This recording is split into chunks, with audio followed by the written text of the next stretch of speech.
Speedy's Pizza was far superior to the Wolcott House of Pizza, which was an unpopular opinion in town. I'd had a crush on Marcus forever. Back in September, my dream came true when he told me he liked me. But now it was October, and we'd never really talked about it since. I'd been hoping that he'd ask me to the Halloween dance, but he hadn't. At this point, it was only a week away, so my high hopes were currently somewhere in my shoes. "Bex, come here," Marcus waved excitedly. Willa poked me in my side. "Go see your lover boy." Charlie tried to cover a chuckle with his hand. I rolled my eyes at both of them. The four of us had been spending a ton of time together since the gamer squad formed last month. We hung out in school, played games after school, and talked all night on a group chat. Charlie had been my best friend forever. Willa and I were friends when we were little, then not friends when she dumped me for the popular crowd, then friends again. Now we were closer than ever. And Marcus, well, my stomach did a little flip-flop as I walked toward the computer lab. Was this it? Was Marcus finally asking me to the dance? I reached the doorway to the lab and put on my best, nonchalant, totally not expecting you to ask me to the dance, and I'm actually really chill right now and not nervous at all, fake voice. "Hey, Marcus, what's up?" He motioned for me to come into the room. "I want to show you a game I made." My heart sank. A computer game?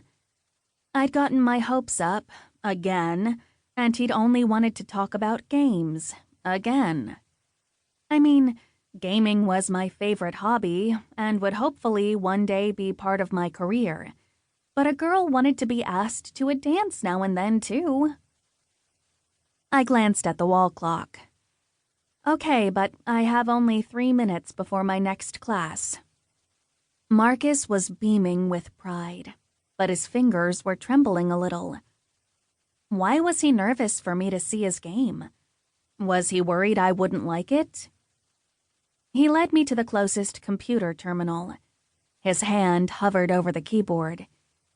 "Are you ready?" he asked with a giant smile. As I opened my mouth to say yes, the intercom clicked on, and our principal, Mr. James, began to speak. "The school is releasing early today due to the..." He paused to let out a moderately gross burp. "Due to the illness affecting many students and staff." His voice sounded weird. As he tried to begin his next sentence, he gagged and gurgled. I knew what was coming next, but thankfully the intercom clicked off before we all had to listen to it. Marcus's smile fell. "That's okay," I said. "You can show me the game tomorrow." "Sure," he said, nodding, but the disappointment didn't leave his eyes. Whatever this game was, it seemed really important to him. Charlie poked his head into the room. "Did you hear? Mr. James is letting us out early. My mom already got the emergency auto call and texted that she'll pick us up." "Okay, cool," I said, re-entering the hallway. With school canceled, kids were rushing out at record speeds, but without the usual glee that came along with the early dismissal because of a snowstorm or holiday. They were either sick themselves or trying desperately to leave without touching anything or anyone. And as Andy Badger recycled his lunch on the floor in front of me in a colorful display, only one question went through my head. Why did this have to happen on Taco Tuesday?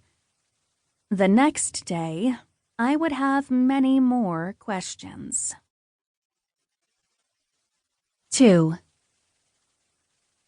I knew it was time for dinner when an amazing...